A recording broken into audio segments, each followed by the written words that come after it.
In today's video, I'm going to show you how to connect Printify to Big Cartel so you can link your store and start managing print-on-demand products through Printify. First, log into your Printify account.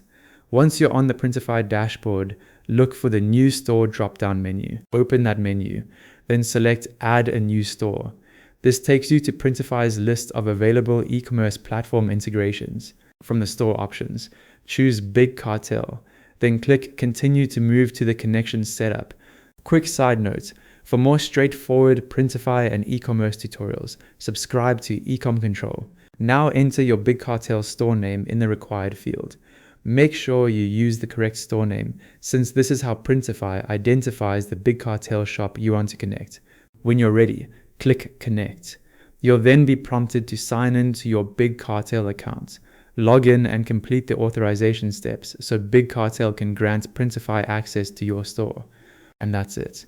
You've successfully connected Printify to your Big Cartel store.